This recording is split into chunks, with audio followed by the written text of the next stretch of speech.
منگتا ہوں جو منگتا نہیں ہونے دیتے۔ السلام علیکم ورحمۃ اللہ وبرکاتہ۔ الحمدللہ الذی من قال تلک الجنۃ التی نورث من عبادنا من کان تقیا والصلاة والسلام علی حبیبہ محمد المصطفیٰ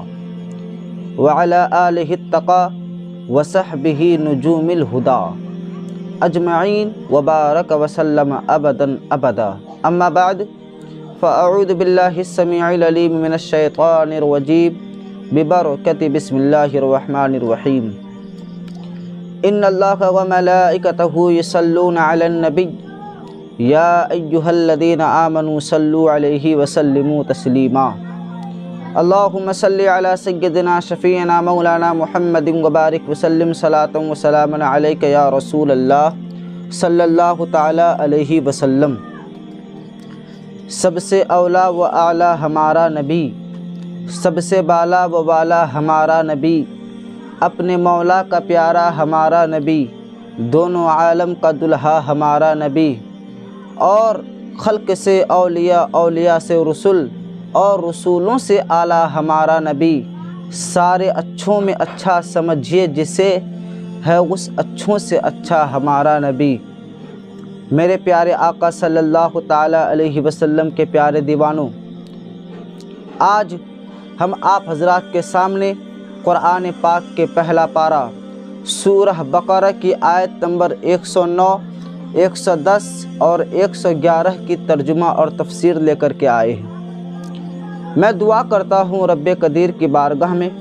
مولا مجھے حق بولنے، آپ کو حق سننے اور اس پر عمل کرنے کی توفیق و رفیق عطا فرمائے۔ میرے آقا علیہ الصلاۃ والسلام کے پیارے دیوانوں، اللہ رب العزت قرآن پاک کے پہلا پارہ سورہ بقرہ کی آیت نمبر 109 میں ارشاد فرماتا ہے، بسم اللہ الرحمن الرحیم، وَدَّ كَثِيرٌ مِّنْ أَهْلِ الْكِتَابِ لَوْ يَرُدُّونَكُم مِّن بَعْدِ إِيمَانِكُمْ كُفَّارًا حَسَدًا مِّنْ عِندِ أَنفُسِهِم مِّن بَعْدِ مَا تَبَيَّنَ لَهُمُ الْحَقُّ فَاعْفُوا وَاصْفَحُوا حَتَّى يَأْتِيَ اللَّهُ بِأَمْرِهِ إِنَّ اللَّهَ عَلَى كُلِّ شَيْءٍ قَدِيرٌ۔ اعلیٰ حضرت امام احمد رضا خان علیہ الرحمۃ الرضوان کنز الایمان میں ترجمہ کرتے ہیں، بہت کتابیوں نے چاہا کاش تمہیں اپنے ایمان کے بعد کفر کی طرف پھیر دیں، اپنے دلوں کی جلن سے بعد اس کے حق ان پر خوب ظاہر ہو چکا ہے تو تم چھوڑو اور درگزر کرو یہاں تک کہ اللہ تبارک و تعالی اپنا حکم لائے، بے شک اللہ ہر چیز پر قادر و قدرت ہے۔ پھر چنانچہ صراط الجنان کے مصنف ترجمہ کرتے ہیں، اہل کتاب میں سے بہت سے لوگوں نے اس کے بعد کہ ان پر حق خوب ظاہر ہو چکا ہے، اپنے دلی حسد کی وجہ سے یہ چاہا کہ کاش وہ تمہیں ایمان کے بعد کفر کی طرف پھیر دیں تو تم انہیں چھوڑ دو اور ان سے درگزر کرتے رہو یہاں تک کہ اللہ تبارک تعالیٰ اپنا حکم لائے، بے شک اللہ ہر چیز پر قادر و قدرت ہے۔ حضرات محترم، میں نے کل بیان کیا تھا آیت نمبر 107 اور 108 جن کا ترجمہ اور تفسیر آپ دیکھ سکتے ہیں، پارٹ نمبر 71 یعنی 71 میں موجود ہے۔ حضرات، میں آپ سے گزارش یہ کرنا چاہوں گا کہ اگر آپ حضرات ہمارے QRR کے آفیشیل چینل پر پہلی مرتبہ تشریف لائے ہیں تو میں آپ سے گزارش کروں گا کہ ہمارے چینل کو سبسکرائب ضرور کریں اور اپنے دوست و احباب کے پاس اس لنک کو شیئر ضرور کریں۔ حضرات محترم، ابھی جو میں نے آیت کریمہ اور ان کا ترجمہ بیان کیا، آئیے اب ان کی تفسیر جانتے ہیں۔ اللہ رب العزت قرآن پاک میں پھر ارشاد فرماتا ہے، وَدَّ كَثِيرٌ مِّنْ أَهْلِ الْكِتَابِ، بہت سے اہل کتاب نے چاہا۔ جنگ احد کے بعد یہودیوں کی ایک جماعت نے حضرت حذیفہ بن یمان اور عمار بن یاسر رضی اللہ تعالی عنہما کو معاذ اللہ مرتد ہونے کی دعوت دی، یعنی کافر ہو جانے کی دعوت دی، دین سے پھر جانے کی دعوت دی۔ ان بزرگوں نے سختی سے رد کر دیا اور پھر حضور اقدس مصطفیٰ جان رحمت صلی اللہ تعالی علیہ وسلم کی خدمت میں حاضر ہو کر اس واقعہ کی خبر کی۔ حضور اکرم صلی اللہ تعالی علیہ وسلم نے ارشاد فرمایا کہ تم نے بہتر کیا اور فلاح پائی، یعنی سلامتی نیکی پائی۔ اس پر یہ آیت کریمہ نازل ہوئی۔ پھر آگے ارشاد فرماتا ہے حسد کی وجہ سے۔ اسلام کی حقانیت جاننے کے بعد یہودیوں کا مسلمانوں کے کفر و ارتاد کی تمنا کرنا، یعنی ایمان سے پھر جانا اور یہ چاہنا کہ وہ ایمان سے محروم ہو جائیں، حسد کی وجہ سے تھا۔ اس سے معلوم ہوا کہ حسد بہت بڑا عیب ہے اور اس کی وجہ سے انسان نہ صرف خود بھلائی سے رک جاتا ہے بلکہ دوسروں کو بھی بھلائی سے روکنے کی کوشش میں مصروف ہو جاتا ہے۔ لہٰذا ہر مسلمان کو چاہیے کہ وہ اس سے بچنے کی خوب کوشش کرے۔ حضرت ابو ہریرہ رضی اللہ تعالی عنہ سے روایت ہے کہ میرے آقا علیہ الصلوۃ والسلام نے ارشاد فرمایا، حسد سے دور رہو کیونکہ حسد نیکیوں کو اس طرح کھا جاتا ہے جس طرح آگ خشک لکڑیوں کو خاص کھا جاتی ہے۔ پھر میرے آقا علیہ الصلوۃ والسلام کی ایک حدیث پاک میں آتا ہے کہ حضرت وہب بن منبہ رحمۃ اللہ علیہ فرماتے ہیں کہ حسد سے بچو چونکہ یہ پہلا گناہ ہے جس کے ذریعے آسمان میں اللہ تبارک تعالیٰ کی نافرمانی کی گئی حسد کی وجہ سے، اور یہی پہلا گناہ ہے جس کے ذریعے زمین میں اللہ تبارک تعالیٰ کی نافرمانی کی گئی ہے۔ میرے آقا علیہ الصلوۃ والسلام کے دیوانوں، یاد رہے کہ حسد حرام ہے، البتہ اگر کوئی شخص اپنے مال و دولت یا اثر و وجاہت سے گمراہی اور بے دینی پھیلاتا ہو تو اس کے فتنہ سے محفوظ رہنے کے لیے اس کی نعمت کی زوال کی تمنا حسد میں داخل نہیں اور حرام بھی نہیں۔ اور آگے ارشاد فرماتا ہے فاعفو، تم معاف کرو۔ کفار کے ساتھ جنگ کے ذریعے بدلے لینے کی بجائے نرمی کے تمام آیات کا یہ حکم ہے کہ وہ جہاد کی آیتوں سے منسوخ ہے،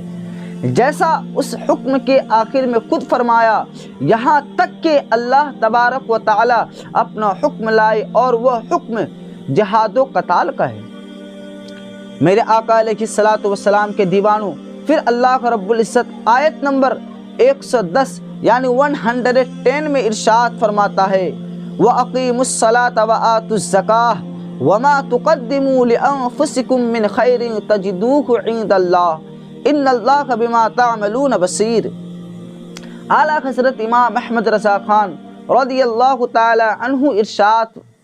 کنز ایمان میں ترجمہ کرتے ہیں، اور نماز قائم رکھو اور زکوٰۃ دو اور اپنی جانوں کے لیے جو بھلائی آگے بھیجو گے اسے اللہ تبارک تعالیٰ کے یہاں پاؤ گے، بے شک اللہ تمہارے کام دیکھ رہا ہے۔ پھر صراط الجنان کے مصنف ترجمہ کرتے ہیں، اور نماز قائم رکھو اور زکوٰۃ دو اور اپنی جانوں کے لیے جو بھلائی تم آگے بھیجو گے اسے اللہ تبارک تعالیٰ کے یہاں خوب پاؤ گے، بے شک اللہ تبارک و تعالیٰ تمہارے سب کام دیکھ رہا ہے۔ چنانچہ پھر اللہ رب العزت آگے ارشاد فرماتا ہے وَأَقِيمُوا الصَّلَاةَ، اور نماز قائم کرو۔ یہاں مسلمانوں کو اپنی اصلاح نفس کا حکم دیا جا رہا ہے۔ اس سے معلوم ہوا کہ آدمی کسی بھی دینی یا دینوی اہم کام میں مصروف ہو اسے اپنے نفس کی اصلاح سے غافل نہیں ہونا چاہیے۔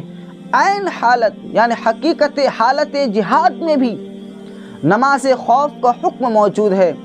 طلاق کے مسائل بیان کرتے ہوئے بھی اللہ تبارک و تعالیٰ نے نماز اور تقوی کے احکام بیان فرمائے ہیں۔ لہٰذا اگر کوئی نیکی کی دعوت میں یا علم دین کے حصول یا کسی دوسرے اہم دینی کام میں مشغول ہو تو اسے اپنی اصلاح سے غافل نہیں ہونا چاہیے۔ میرے آقا علیہ السلام کے دیوانوں، پھر اللہ رب العزت آیت نمبر 111 میں ارشاد فرماتا ہے وَقَالُوا لَن يَدْخُلَ الْجَنَّةَ إِلَّا مَنْ كَانَ هُودًا أَوْ نَصَارَىٰ تِلْكَ أَمَانِيُّهُمْ قُلْ هَاتُوا بُرْهَانَكُمْ إِن كُنتُمْ صَادِقِينَ۔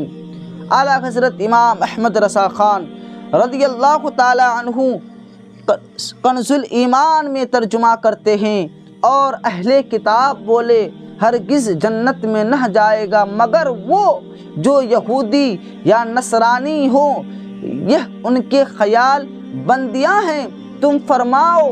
لاؤ اپنی دلیل اگر سچے ہو۔ پھر صراط الجنان کے مصنف ترجمہ کرتے ہیں، اور اہل کتاب نے کہا ہرگز جنت میں داخل نہ ہوگا مگر وہی جو یہودی ہو یا عیسائی، یہ ان کی من گھڑت تمنائیں ہیں، تم فرما دو اگر تم سچے ہو تو اپنی دلیل لاؤ۔ میرے آقا علیہ الصلوۃ والسلام کے دیوانوں، اسے حاجت نہ تھی اب کھانے اور پکانے کی، وہ تو بن گئی مالک خدا کے کل خزانے کی، وہ دن بھر شہر سارا گھوم لیتی تھی، اسے جب بھوک لگتی تھی لبوں کو چوم لیتی تھی۔ اور اعلیٰ حضرت ارشاد فرماتے ہیں چاند جھک جاتا جدھر انگلی اٹھاتی مہد میں، کیا ہی چلتا تھا اشاروں پر کھلونا نور کا۔ میرے آقا علیہ السلام کے دیوانوں، اللہ رب العزت پھر آگے ارشاد فرماتا ہے لن يدخل الجنہ، ہرگز جنت میں داخل نہ ہوگا۔ یہودی مسلمانوں سے کہتے تھے کہ جنت میں صرف یہودی جائیں گے، اور عیسائی کہتے تھے کہ صرف وہی جنت میں داخل ہوں گے۔ یہ گفتگو مسلمانوں کو بہکانے کے لیے تھی۔ ان کی تردید میں یہ آیت کریمہ نازل ہوئی جس میں فرمایا گیا کہ ان کی یہ بات ان کی اپنی رائے سے ہے، توریت و انجیل میں ایسا کچھ نہیں فرمایا گیا، اگر وہ سچے ہیں تو اپنی اس بات پر کوئی دلیل لائے۔ میرے آقا علیہ الصلوۃ والسلام کے دیوانوں، اللہ رب العزت پھر آگے ارشاد فرماتا ہے امانیہم، ان کی من گھڑت تمنائیں، بغیر کسی بنیاد کے جنت میں داخلے کی زبانی دعوے کرنا جہالت و حماقت ہے۔ ایک امید ہے جسے عربی میں رجا کہتے ہیں، اور خام خیالی ہے جسے عربی میں امنیہ کہتے ہیں۔ امام غزالی رحمۃ اللہ علیہ نے اس موضوع پر بڑا پیارا کلام ارشاد فرمایا ہے، اس کا خلاصہ ملاحظہ فرمائیں۔ چنانچہ حضرت امام غزالی رحمۃ اللہ علیہ فرماتے ہیں رجا یعنی امید دل کی اس راحت کا نام ہے جو محبوب چیز کے انتظار سے حاصل ہوتی ہے، لیکن یہ محبوب جس کی توقع کی جا رہی ہے اس کا کوئی سبب ہونا چاہیے، لہٰذا اگر اس کا انتظار اکثر اسباب کے ساتھ ہے تو اسے رجا یعنی امید کہتے ہیں، اور اگر اسباب بالکل نہ ہو یا اضطراب کے ساتھ ہوں تو اسے امید نہیں بلکہ دھوکہ اور بے وقوفی کہا جائے گا، اور اگر اسباب کے ہونے یا نہ ہونے کا علم نہ ہو تو اس کو انتظار کو تمنا کہتے ہیں۔ اہل دل حضرات جانتے ہیں کہ دنیا و آخرت کی کھیتی ہے اور دل زمین کی طرح ہے، ایمان اس میں بیج کی حیثیت رکھتا ہے، اور عبادت زمین کو الٹ پلٹ کرنے، صاف کرنے اور نہریں کھودنے اور زمینوں میں پانی جاری کرنے کی طرح ہے، اور جو دل جو دنیا میں غرق اور ڈوبا ہوا ہے اس بنجر زمین کی طرح ہے جس میں بیج کوئی پھل نہیں لاتا، اور قیامت کا دن فصل کاٹنے کا دن ہے، اور ہر شخص وہی کاٹے گا جو اس نے بویا ہوگا، اور کھیتی کا بڑھنا ایمان کے بیج کے بغیر ناممکن ہے، اور جب دل میں خباثت اور برے اخلاق ہو تو ایمان بہت کم نفع دیتا ہے، جسے بنجر زمین میں بیج سے فصل پیدا نہیں ہوتی۔ تو مناسب یہی ہے کہ آدمی کے مغفرت کی امید رکھنے کو کھیتی والے پر قیاس کیا جائے، یعنی جو شخص اچھی زمین حاصل کرتا ہے اور اس میں عمدہ بیج ڈالتا ہے جو نہ تو خراب ہوتا ہے اور نہ ہی بدبودار، اور پھر اس کے تمام ضروریات کو پورا کرتا ہے۔ ضروریات سے مراد وقت پر پانی دینا،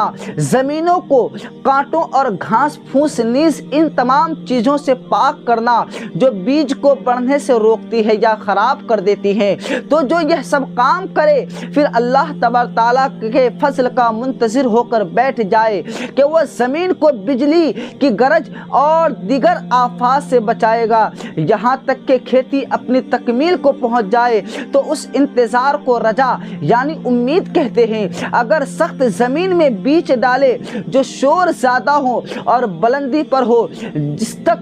پانی نہیں پہنچ سکتا، اور بیج کی پرواہ بھی نہ کرے اور پھر اس کے کٹنے کا انتظار کرے، تو اس انتظار کو بے وقوفی اور دھوکہ کہتے ہیں، امید نہیں کہتے ہیں۔ اور اگر اچھی زمین میں بیج ڈالا لیکن اس میں پانی نہیں ہے، اب وہ بارش کے انتظار میں ہے اور یہ ایسا وقت ہے جس میں عام طور پر بارش نہیں برستی، تو اس انتظار کو تمنا کہتے ہیں، رجا نہیں کہتے۔ گویا رجا کا لفظ کسی ایسی پسندیدہ چیز کے انتظار پر صادق آتا ہے جس کے لیے وہ تمام اسباب تیار کر دیے گئے ہوں۔ جو بندے کے اختیار میں ہیں صرف وہی اسباب